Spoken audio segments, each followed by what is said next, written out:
Hello, everyone. I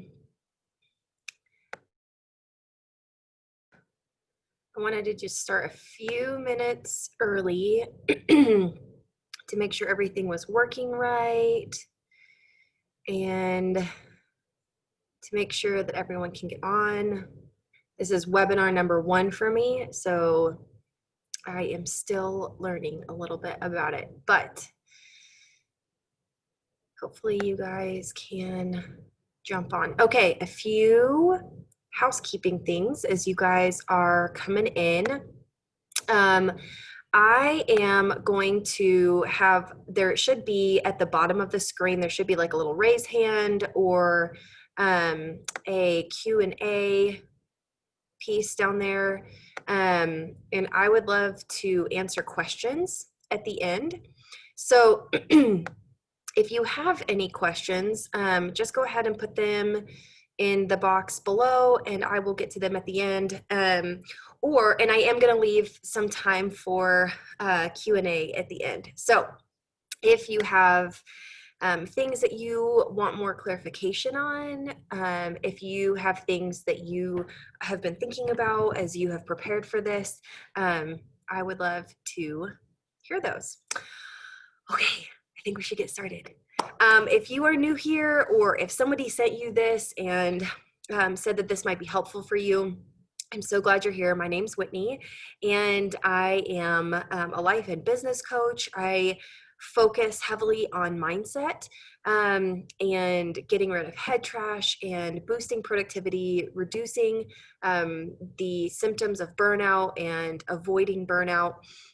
For entrepreneurs and stay-at-home moms and work-from-home moms. And this is something that I really love to do, is bring information to you that I know is going to be helpful for you and for your business. And so I'm so glad you're here, or if you're watching the recording, I'm so glad that you are spending the time to do that. I'm really excited about what I'm going to be sharing with you today. So if you're just jumping on, make sure that you are putting questions into the Q&A at the bottom, or you can raise your hand and I am going to leave some time at the end to answer those questions. But I am just so glad you're here and honored that you guys are a part of this space with me. Okay, so I want to tell you a little bit about why I chose this topic. One of the reasons that I put this information together was because I have had a lot of people that I coach tell me that they get to a point in their business where they just feel like everything that's coming at them and everything that they are doing is reactionary. And they feel like their business or their team or their company or whatever it is on the verge of failing because there's not enough of them to go around, or they've lost their ability to create. They've lost their creativity. And so I put this together because these are common questions that I get, but I also wanted to give you really practical, tangible takeaways today to be able to look at your business and say, am I working on my business? Or am I working in my business? Okay.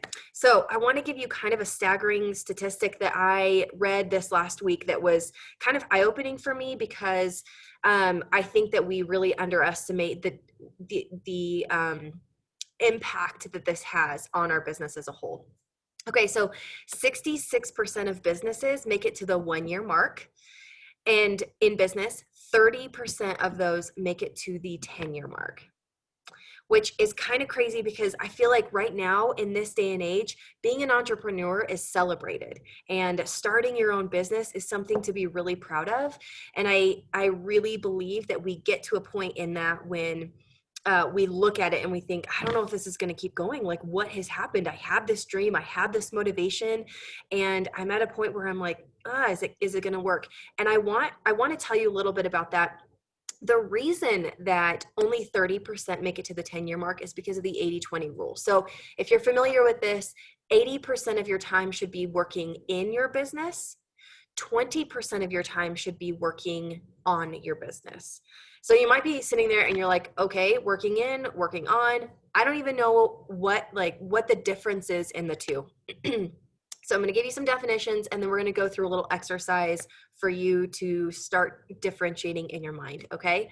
So the definition: working on your business is achieving results for you and for your client, okay? So working on your business is achieving results for you and your client. Working in your business is only achieving results for your client, okay? So basically, I want you to think about the role of a CEO, and then I want you to think about maybe what you might be working like right now, which is an underpaid employee working overtime. Okay, do you see how that, like, there's a huge difference in the two? The CEO is spending a lot of time thinking about the business, working on the business, and your underpaid, exhausted, overtimed employee is working in the business. Okay, so here's something that I want you guys to do this week. If this is an area that you feel like you're struggling in, this is something that I have done in the past, specifically when I was working as a corporate recruiter, that really helped me to see what if I was actually working on or working in. Okay, so here's what I want you to do. I would like for you to get out a journal. And just as a point of reference, I despise journaling, but it has actually made a huge difference in the way that I reflect and evaluate where I'm at in my business. And so I've started doing it a lot more thanks to some guidance from my coach, and it's made a pretty big difference. So I'd like for you to keep a journal for a week, okay? And I want you to start recording everything that you're doing during that day for a whole week, okay? And at the very end of the week, we're going to categorize the tasks that you're doing as either working on or working in. Okay, so here's some examples, because you might be like, I don't even know like what would constitute working on versus working in. Okay, so I think when I have categorized this for myself, working in, I think of as more reactive. Okay, so that could be seeing clients, hosting Zoom meetings or webinars. It could be inputting data. It could be answering phone calls or inquiries in your website, paying invoices, invoicing your clients, scheduling your clients. It could even look like fighting fires, dealing with drama, which we all hate, but that is definitely working in your business, okay? Working on your business is a more proactive approach. So I'm looking over here because I've got notes over here that I'm referencing. So more of a proactive approach, and that's going to look like education for you. That could be books, webinars, retreats. It could be reading blogs and specifically about your business. Okay. One of the things that I found myself, I found that I was doing this in my business and it doesn't necessarily feel productive. Or it doesn't necessarily bring in clients. So it doesn't always feel like, oh my gosh, this is actually going to make me money right now. Some of these can feel like that. Okay. Some of these things that are working on your business that are more proactive, they will not return an investment as quickly as working in. Okay. So creating systems, technical, non-technical, even streamlining your systems, making systems more automated, or processes in your business, or getting things that maybe a system that you do over and over and over again, and your team does or your employees do, and they just need like a one-page document on how to do it. So you create that. This could, your proactive work, working on your business could be setting goals, planning for your future. It could be going back and reflecting and measuring what your success looked like for that day or month or week or whatever it was. It could be writing, creating marketing copy for your business, writing blogs, creating like tips and tricks for your employees. One of the things that made a huge difference for me working on my business was hiring a coach or talking to a mentor. When I actually hired a coach, it didn't always feel like I was actually like making progress in my business every single day, but my mindset was what was changing. And it, contrary to popular belief, your actions are not creating your results. Did you know that? The actions that you are doing every single day, your income producing activities, or your whatever your daily list of things that you need to get done, that's actually not what is going to achieve the results you're looking for. It's your thoughts, which was kind of mind blowing when I first encountered this, because often when we are trying to change the result or we're wanting to get a result, we think that we have to change what we're doing. And often it's actually changing what we're thinking. Okay. So hiring a coach, talking to a coach could be a piece of that. Okay. Here is step number 2. So step number 1, get a journal and track what you're doing during the week. And then you're going to discern, is this working on or working in? And then you can kind of use that 80-20 rule. Okay. Here are some really practical ways to help you figure out how to work on versus work in. Delegation. This is a really hard one. I've got one of my best friends in the whole world is building this massive boutique hotel in Colorado Springs. It's a huge undertaking, and if she's watching this, Brooke, I love you. And one of the areas that she is really struggling in right now is delegating, because they're a really, really lean team. They don't have a ton of people to help them. And so she is having to really go through her task list and figure out what are things that only I can do and what are the things that I can pass off and maybe we can hire out for somebody. Okay. So it's really healthy. It establishes trust with your team. So there's a quote from Lisa Firestone. She's the founder of Managed Care Advisors. She said, delegating takes a while to build trust, but once you do, it's so empowering. I think that's really important, because especially as employees, especially as people on your team needs to see you passing off things that are important to you, things that are not necessarily going to jeopardize the entire company if they do it incorrectly, but things that somebody else can do well. Trust them with that. Check in with them, see how they're doing. It makes them feel seen and valued and heard. It's incredible the rapport you'll build with that. Okay. Okay. So the first thing is delegating. Second thing is investing in yourself.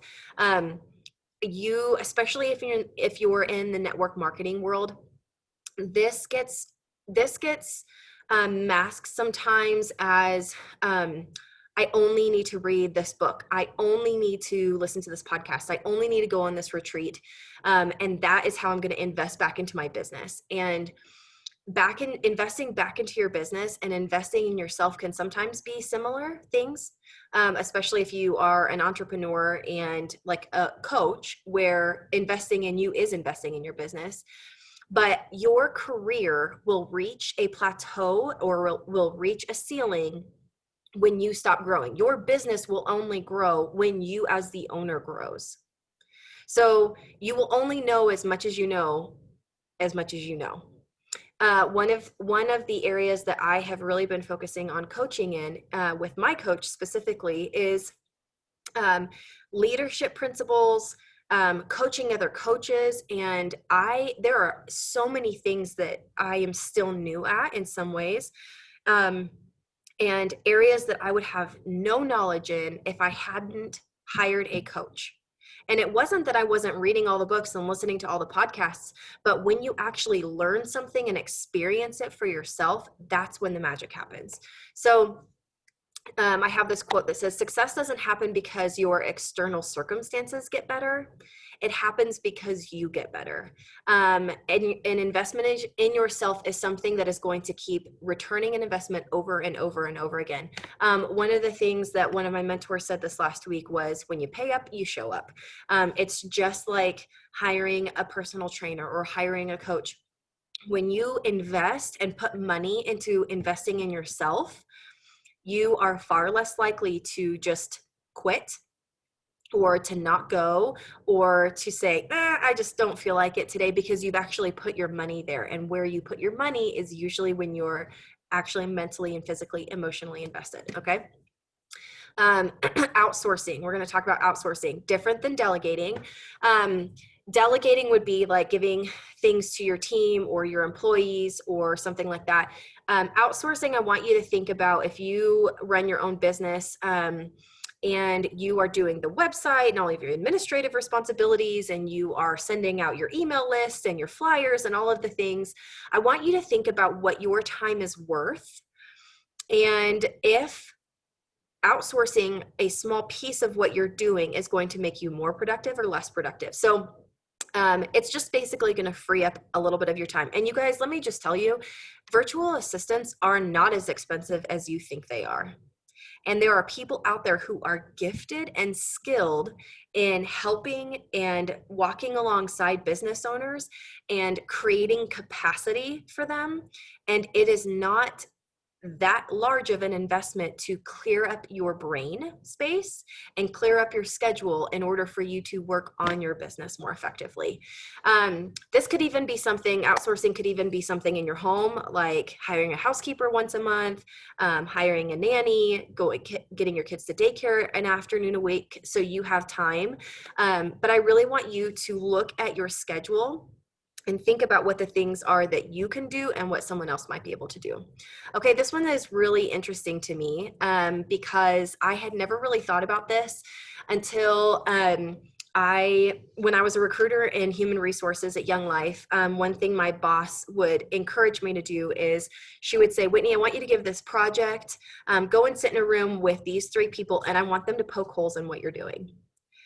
I was like, you want me to ask for people to criticize my work is really what you're saying. And as a 7 on the Enneagram, and as a recovering people pleaser, I was like, this doesn't sound like fun at all.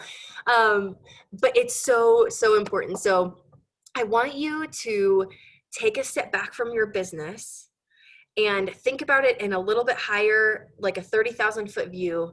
Sometimes I think we can get so involved in the details and the minutia of every single day that we forget to take this perspective of how our business is running, and we forget that we sometimes are too close to the problem. We're trying to move through this head trash or move through this or create a boundary or whatever it is, and we're so close to it that it's completely impossible for us to really troubleshoot and find a solution for this. So what I want you to do is send out surveys, ask your clients for feedback, ask your employees if they want to fill out like an anonymous survey, and ask them to do an evaluation of you or an evaluation of processes in your business that they really believe could be improved. Okay. Just ask your employees what they think. Ask people, even people around you in your life, ask your friends what they think about you. Make sure that it's people that you are prepared to coach yourself through their responses, or people that you have, your five people on your sticky note, right? That Brene Brown talks about, with the people that are interested to hear your story. One thing that I really found valuable when I started in network marketing a long time ago, 5 years ago, 4 years ago, was when I originally said yes, it really messed with my mind for a long time because I was so afraid about what people thought of me and me doing this. And so what I did was I went to my best friends. I sat down with them and I said, I am asking you to hold me accountable to being authentic and being the best version of myself through this whole process. And you have my permission to call me out or to let me know if I'm getting off track or if I'm not staying true to myself. You have my permission to call me out. And that has been a really beautiful relationship because there are people that I know and love and trust that have access to give me constructive criticism, and I can accept it, take it in, think about it, figure out if it fits or not, make some adjustments, and I don't take things offensive. I don't get offended by it because I've given them permission. Okay, tangent. A couple more things, and then I want to do a Q&A for you guys. Okay, another example. Identify ways to differentiate yourself. So oftentimes I think that we look at our business and we think about, we try and kill our competition almost. This is one of the areas that I really dislike about network marketing, direct sales, multi-level marketing. One of the areas that I dislike is the competition across companies. Because really, when you think about it, everyone in that industry, we're all sisters, right? Like, we're all doing the same thing together, buying locally, supporting small business, supporting a family. And I think instead of thinking of the things that make you competitive, I think it's important to think about the ways, like, see what everyone else is doing in their business, and then what separates you and what is a key differentiator. Okay, here's an example. Um, my husband, before he started doing the job that he's doing now as an acquisitions manager in real estate, he was working for a company called Toast, and they're a point of sale company, kind of like Square, or you would like walk into a restaurant and the little kiosks that they use, that's kind of a point of sale system in the restaurant business. One of the things that I was like blown away by at the very beginning was the amount of time that they required their new employees to spend learning every in and out of every other company out there that did something similar to what Toast did. Okay. So, like, they had to learn everything there was to know about Square, about all these other point of sale systems, so that when they came into a conversation with a potential buyer, they could say, oh, well, I've already checked out these 3 other companies, and he, as a Toast rep, could say, yeah, I know about them too. Here's what sets us apart.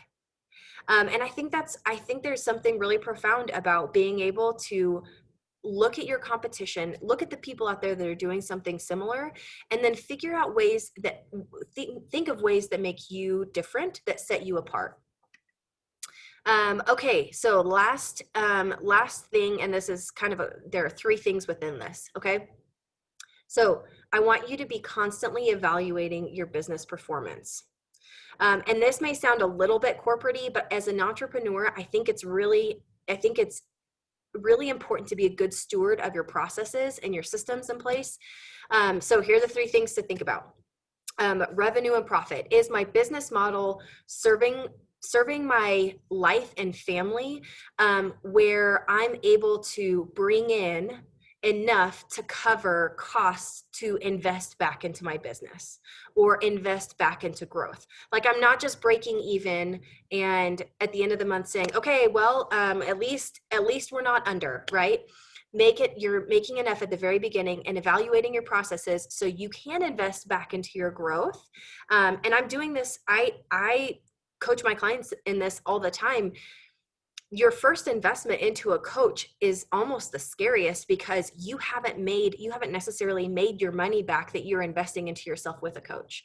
One of my goals was, when I signed again with my coach, I wanted to have made the money back that I invested the first time, and the money that I knew I was going to be investing the second time around, before I even invested with her again. We talked about this a little bit last time with creativity and the importance of being able to create time in your business to be creative. But your creative output, are you doing things in your business that is supporting your creativity, where you're setting time aside to continue to write well and create and do the things that bring you a lot of life, that like are the reasons that you started your business? And then, are you operating in your zone of genius? And if you probably have heard this term in the past, but your zone of genius is basically, it's 2 essential data points. Okay, 2 things: your genius, your zone of genius, and your purpose. So your genius is the thinking or problem solving that you're best at, and it's what allows you to be challenged in the best ways. Okay, your purpose is your impact on the world, impact on others, and that is usually what's most meaningful for you. Okay, so your zone of genius, making sure that you are creating time, and that you're working within that zone of genius.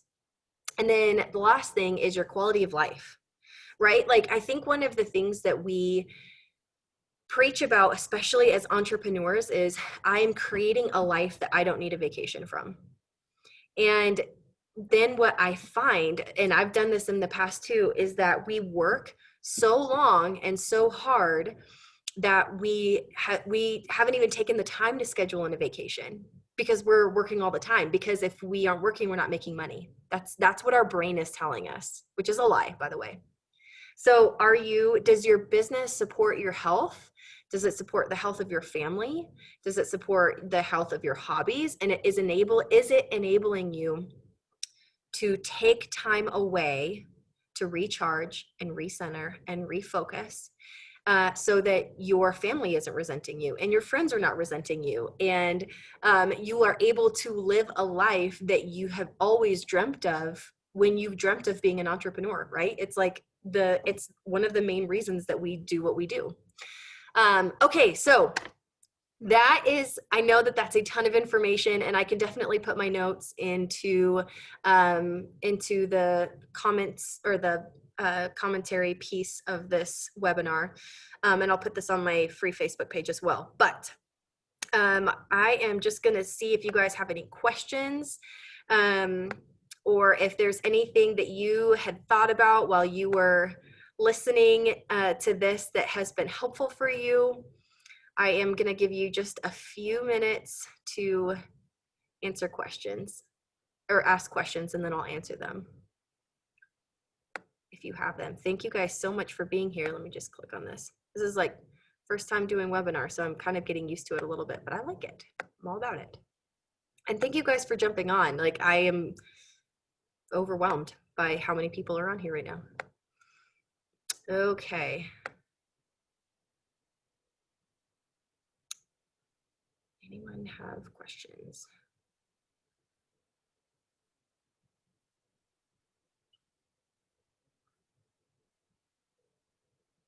Oh, here we go. How do you measure success in your business? I don't see who wrote that, but how do you measure success?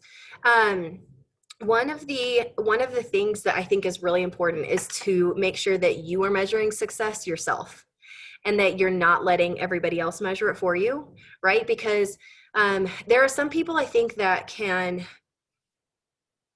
like, our standards, the goals that we have, it's different for everybody. Okay. So, for example, like when in the network marketing company that I'm a part of, one of the goals that I've always had was to get to the top of the company, the top rank. But I know that that's not necessarily a goal for everybody. Like there are some people who join who only want to make $1,000 a month.